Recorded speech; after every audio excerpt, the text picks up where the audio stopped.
Putin se prepara para asistir al desfile de Xi Jinping. Pero no va solo.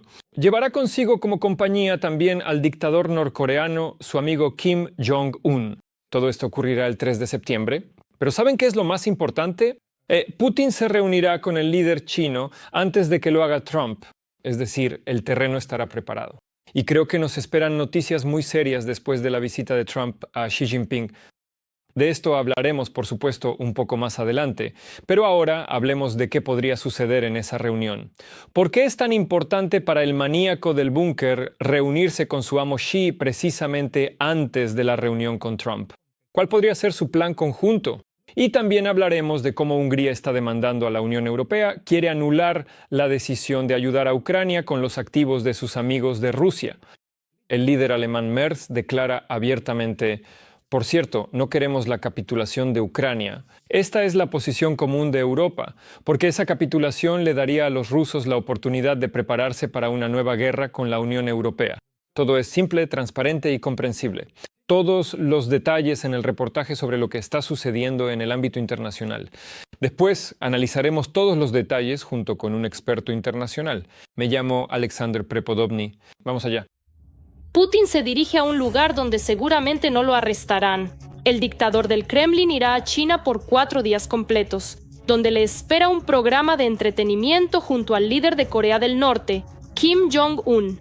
La reunión de Putin con Xi y con Kim Jong-un es una historia de confrontación con Occidente y de esa coalición que fue formada por Kiev en torno al proceso de búsqueda de una solución pacífica o de la congelación de la guerra. No es ningún secreto que en Occidente ahora muy a menudo llaman a Rusia vasallo de China y consideran que la continuación de la guerra es, en principio, uno de los intereses de China.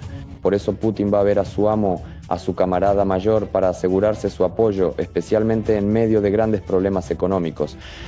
Todo comenzará con la cumbre de la Organización de Cooperación de Shanghái, que se celebrará del 31 de agosto al 1 de septiembre, a la que han sido invitados los líderes de más de 20 países. Y por supuesto no puede faltar el desfile solemne que tendrá lugar el 3 de septiembre. Durante el desfile, China planea demostrar su solidaridad con Rusia y Corea del Norte.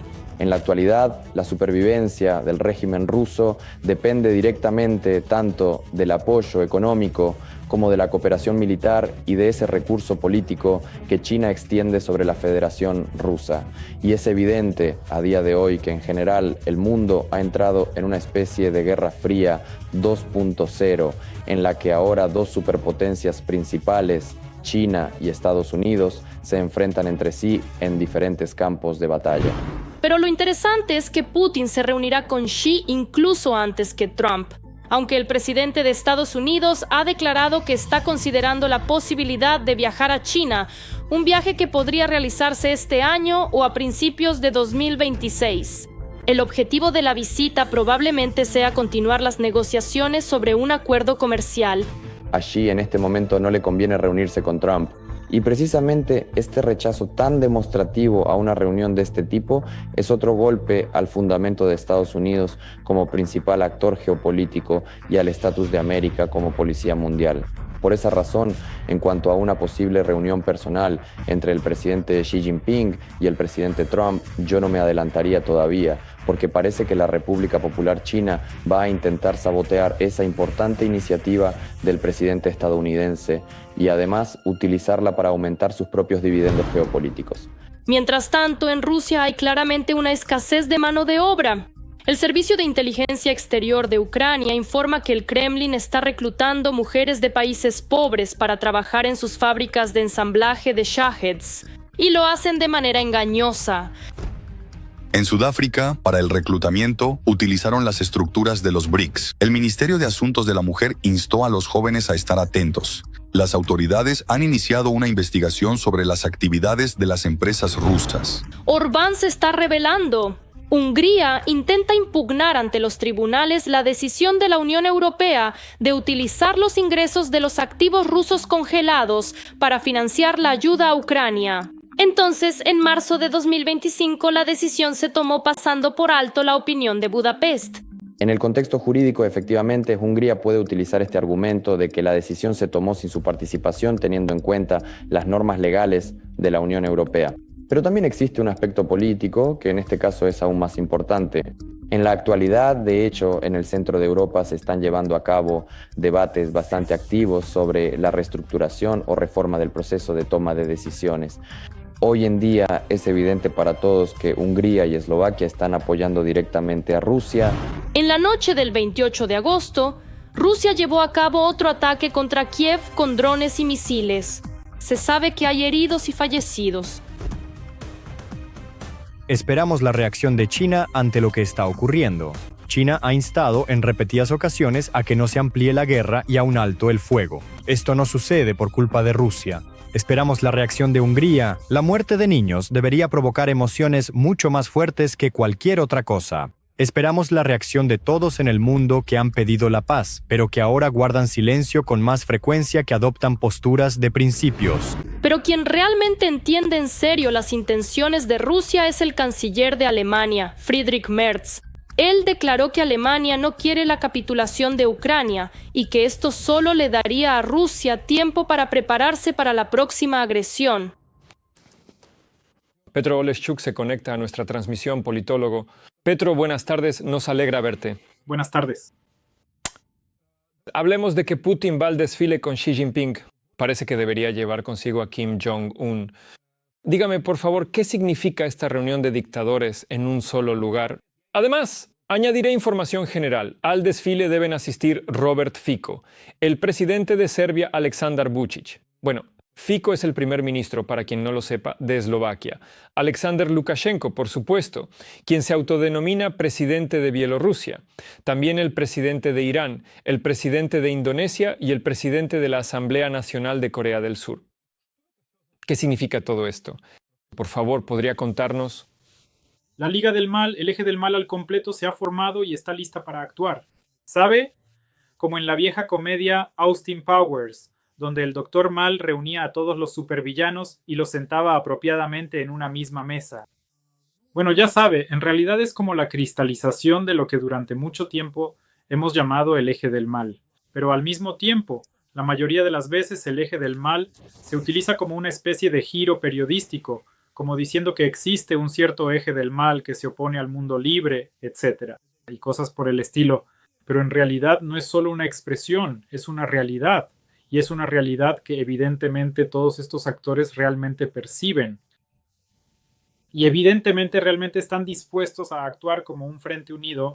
Y la presencia de Fico aquí, por supuesto, es el hecho más interesante, ya que Eslovaquia es miembro de la Unión Europea y, lo más importante, miembro de la OTAN. Es decir, una organización que en principio debería, en teoría, contener la influencia de ese mismo eje del mal, pero que por alguna razón no lo está conteniendo mucho.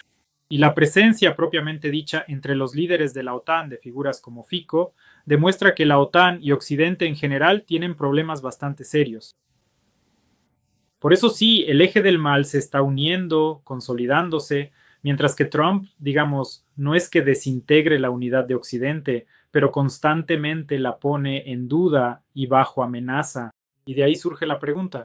Sí, la pregunta es, ¿qué pasará en el futuro cuando ese mismo eje del mal, que tiene un solo objetivo, qué es lo que realmente une a todas estas personas? Personas muy diferentes, de distintas partes del mundo, que parecería que no tienen nada en común. La confrontación con Occidente, es decir, odian a Occidente, quieren destruirlo, quieren destruir la democracia y los valores correspondientes, y por eso están dispuestos a unirse entre sí, a pesar de diferencias fundamentales en muchos aspectos. ¿Y no es esto acaso un motivo para que Occidente reflexione sobre lo que le espera, en realidad, mañana? La verdad, sinceramente, cuando leí esta lista, volví a comprobar que el presidente de la Asamblea Nacional de Corea del Sur es Woo Won-sik. O sea, Corea del Sur va a estar al lado de Kim Jong-un. ¿Eso es normal ahora?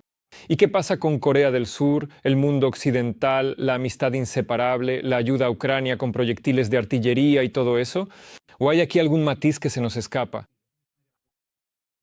Ellos no ayudaron a Ucrania con proyectiles de artillería, vendieron una parte de los proyectiles a Estados Unidos. Eso es, porque esa es una posición de principio para Corea del Sur. No brindan ayuda militar ni de otro tipo a Ucrania. Parece que hubo algún tipo de ayuda humanitaria, pero eso fue bajo el gobierno anterior y con el presidente anterior que tenía digamos, una postura más de derecha, más conservadora.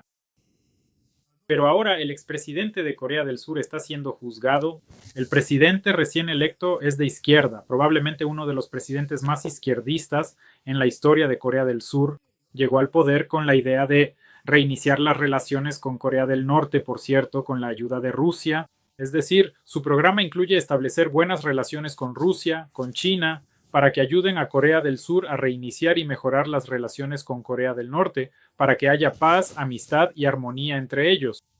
A mí personalmente me parece que esto es el colmo del absurdo en la situación actual, cuando Corea del Norte se está militarizando al máximo con el apoyo de Rusia, mejora las tecnologías de producción de sus propios misiles, pone a prueba a su propio ejército en condiciones de combate reales. En general, realmente se están preparando para la guerra.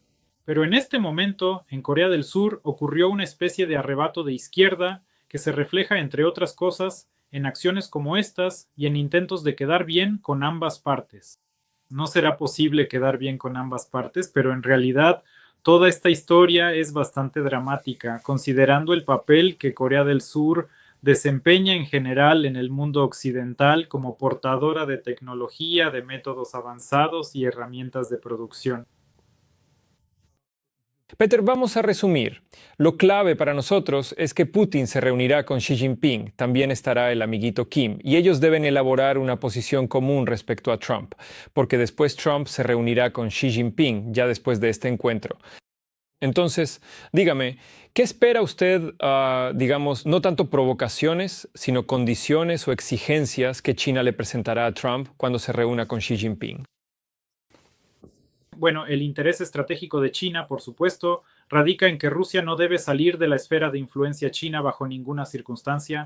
De hecho, la continuación de la actual guerra contra Ucrania es parte de ese plan.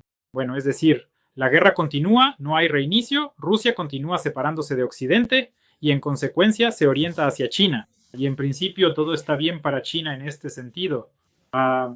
Naturalmente, Trump, con sus ideas de restablecer las relaciones con Rusia y poner fin a la guerra en Ucrania lo antes posible, probablemente no encaje del todo en estos planes. Pero al mismo tiempo, China puede no entrar en contradicción abierta con los planes de Trump. Creo que a China puede gustarle la idea de simplemente manipular este tema, dándole a Trump una esperanza, como demuestra la práctica infundada de que Trump podrá ganarse la amistad de Putin y que Putin pasará de ser amigo de China a ser amigo de Trump. Y en realidad China evidentemente está manipulando con esto. Y vemos cómo de vez en cuando parece que se perfilan algunos avances en las relaciones entre Rusia y Estados Unidos, pero luego todo esto se desautoriza rápidamente y vuelve a empezar desde cero. Es decir, en esencia, vemos cómo China, con la ayuda de Rusia, juega al gato y al ratón con Estados Unidos. Como si constantemente dieran esperanzas de que la reinicialización está a punto de ocurrir y luego retrocedieran todo de nuevo. Es difícil decir si en esta situación son posibles acuerdos estables entre China y Estados Unidos. Porque China, por un lado, no está interesada en una escalada económica en las relaciones con Estados Unidos, pero es evidente que China tiene sus propios planes, que al final de cuentas, de todos modos, entran en conflicto con los intereses de Estados Unidos. Pero Rusia aquí no es un factor independiente, y eso lo vemos con mucha claridad. Y por cierto, todos los intentos de reiniciar de alguna manera las relaciones entre Estados Unidos y Rusia fracasan precisamente por esto. Es decir, Estados Unidos evidentemente no evalúa correctamente el grado de implicación de Rusia en el proyecto geopolítico chino. Peter, quiero discutir otra cosa con usted. El ataque contra Kiev que se llevó a cabo esta noche, le recuerdo a nuestra audiencia que ya han muerto 20 personas, bueno, 19. Bueno, informan que siguen buscando personas bajo los escombros. Por eso, lamentablemente, es evidente que posiblemente las cifras empeoren. Esperemos que no sea así. Así que esta noche fue realmente aterradora. Los rusos volvieron a lanzar misiles, drones y todo lo que pudieron. En Rusia calificaron este ataque como exitoso, es decir, que fueron alcanzados objetivos militares y cosas por el estilo. Keith Kellogg, el enviado de Trump para asuntos de la guerra ruso-ucraniana, reaccionó diciendo que así es como los rusos supuestamente ven la paz. Es decir, al menos es bueno que haya señalado esto. Pero, de todos modos, ¿es capaz Trump de hacer algo después de esto, cambiar su posición, corregirla? ¿O veremos de nuevo algo como, ay, cómo me enfada Vladimir? Vladimir, ¿por qué me enfadas tanto? Has matado a tantos ucranianos en el centro de Kiev.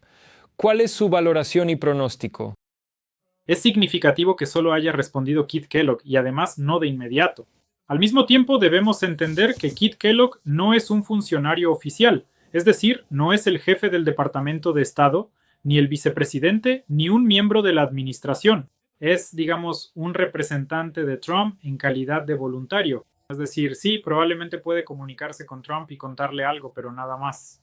Pero todas las estructuras oficiales de Estados Unidos no reaccionaron en absoluto. Hoy estuve todo el día revisando la página de la Embajada de Estados Unidos en Ucrania en la red X y no publicaron absolutamente nada, nada en absoluto. Es decir, lo ignoraron por completo. Aunque parecería, ¿cuándo reaccionar si no es ahora? Es decir, es evidente que siguen el camino de silenciar y de ignorar. Y está claro que Trump actuará en la misma línea. Es decir, la verdad no sé si va a comentar algo ahora o no. Quizás ni siquiera planea comentar nada y el fin de semana se irá a jugar al golf. Por eso, sinceramente, no parece que vaya a haber alguna reacción por parte de Estados Unidos. Es decir, Trump considera que ya ha llegado a un acuerdo con Putin, solo falta formalizarlo y que sean otros quienes lo formalicen. Pero en realidad, las declaraciones por parte de Rusia, en particular lo que ha dicho Lavrov últimamente, indican que Rusia no considera que haya llegado a ningún acuerdo con Estados Unidos. En absoluto. En general, por cierto, hoy mismo Peskov también subrayó que no hubo ningún acuerdo sobre un alto el fuego en el espacio aéreo. Así que, ¿cuál es el problema? Seguimos con las acciones militares. Es un desafío bastante inequívoco a la administración de Trump, pero Trump no va a reaccionar ante esto. Es decir, Trump cree que el acuerdo está cerca, que falta solo un poco y todo estará hecho. Y en consecuencia actuará precisamente bajo ese paradigma. O sea, no va a hacer ni a declarar nada. Es decir, de nuevo, si escucharemos algunas frases generales sobre nada. Sí. Bien, discutamos una cosa más al final. Hubo una declaración de que los húngaros, por ejemplo, ahora tienen muchas ganas de demandar a la Unión Europea para anular la decisión de ayudar a Ucrania con los fondos que fueron congelados por la Unión Europea. Me refiero a los activos rusos. Cuéntenos, ¿este personaje Orbán realmente puede influir ahora en este tipo de decisiones? ¿Y cómo fluctúa su posición en este momento? Unas veces se enfadó terriblemente con Zelensky después de los bombardeos al oleoducto Druzhba. Otras veces, según escribían, la Unión Europea logró convencer a Hungría de no vetar, por ejemplo, la adhesión de Ucrania a la UE. Comente, por favor, sobre la situación actual de Orbán y su influencia. Por ahora, Orbán, evidentemente, espera lograr sus objetivos exclusivamente mediante el chantaje y la presión de fuerza. Es decir, espera que ahora va a mostrar, por así decirlo, fuerza, que Ucrania retrocederá y que él podrá seguir manteniendo una excelente amistad con Rusia, recibiendo de Rusia dinero, petróleo y todo lo que necesite, mientras bloquea cualquier decisión que Ucrania necesite en la Unión Europea. Evidentemente, Ucrania tiene otra opinión, y en consecuencia, los ataques al oleoducto Druzhba continuarán. Por ahora, Sijarto declara que supuestamente han encontrado alguna ruta alternativa. Bueno, si esa ruta alternativa también es eliminada, tarde o temprano Hungría se enfrentará a la cuestión de o bien seguir escalando el conflicto con Ucrania, o bien intentar encontrar algún tipo de compromiso con Ucrania. Sinceramente no sé qué camino tomará el gobierno de Orbán, pero en cualquier caso es evidente que Ucrania finalmente ha encontrado ese botón cuya presión puede realmente influir en Orbán. Es decir, a Orbán se le ha intentado convencer en múltiples ocasiones para negociar y resolver ciertos problemas. Pero todo eso fue inútil porque en cualquier caso Rusia siempre podía ofrecerle más a Orbán. Eso era lo único que le interesaba a Orbán. ¿Quién le daría más? Y Putin siempre le daba más. En consecuencia no funcionó tratar bien con Orbán. Veremos qué pasa, por así decirlo, si se hace por las malas. Por ahora, los resultados me parecen alentadores porque la histeria que desató el gobierno de Orbán indica que, en realidad, esto es muy, muy doloroso para ellos. Si no logran controlar a Ucrania en un futuro cercano, de una forma u otra, creo que tendrán que entablar algún tipo de negociaciones sustanciales con Ucrania sobre la cuestión de cómo coexistir en adelante y cómo resolver los problemas que existen. En realidad, Ucrania no necesita mucho de Hungría, solo que no bloquee el proceso de integración europea, que no bloquee el proceso de asignación de ayuda a Ucrania, que no bloquee las sanciones antirrusas. Es decir, en realidad todo esto no afecta directamente a los intereses financieros u otros intereses húngaros. Simplemente es lo que Orbán le prometió a Putin a cambio de ese mismo petróleo y otras preferencias. Bueno, en consecuencia, si Orbán no recibe el petróleo de Putin, ¿qué sentido tiene que sirva a los intereses de Putin? Bueno, creo que la historia aún no ha terminado, habrá muchos más episodios de toda esta situación, así que ya veremos. Estaremos atentos a esto. Y bueno, al final, vamos a discutir la posición de Merz, quien declaró recientemente, Friedrich Merz, que la capitulación de Ucrania es solo una oportunidad para que Putin se prepare para una nueva guerra con Europa. Dígame, por favor, ¿ve usted ahora una posición clara de la Unión Europea sobre este tema? O incluso, pongámoslo así, ¿en qué medida la posición de Friedrich Merz refleja actualmente la opinión de la mayoría de las personas que toman decisiones en Europa? Bueno, verá, en Europa, Europa como siempre no es unánime. Es decir, siempre habrá alguien en Europa que se oponga a una posición común. Ya hemos mencionado a Orbán, hemos mencionado a Fico, pero hay otros países, hay otros gobiernos donde también hay figuras bastante controvertidas. Y debido a la falta de unidad, Europa no puede desempeñar el papel de sujeto en la política mundial. Porque en teoría hay recursos, hay dinero, y la demografía permite aspirar al estatus de potencia mundial. Pero en realidad no tiene ese estatus de potencia mundial. ¿Por qué? Porque no hay unidad. Por eso, naturalmente, la posición de Merz es importante, porque de una forma u otra, Alemania sigue siendo el país líder de Europa. Lo quiera reconocer alguien o no. No hay una economía más significativa, no hay un complejo militar industrial más relevante. Alemania es Alemania. ¿Qué se puede decir al respecto? Y el líder de Alemania, en consecuencia, no es exactamente el líder de Europa, pero sí es el líder de Europa. Por eso, naturalmente, su posición es significativa. Pero debemos entender que en Europa hay demasiadas fuerzas que no están interesadas en la autonomía de la propia Europa. Y en segundo lugar, la desunión siempre juega en contra de que Europa desempeñe realmente el papel geopolítico al que puede y debe aspirar. Muchas gracias. El politólogo Petro Oleschuk estuvo en el programa Ucrania Hoy. Todo lo mejor, Peter. Cuídate. Adiós. Adiós por ahora. Espero verte muy pronto de nuevo.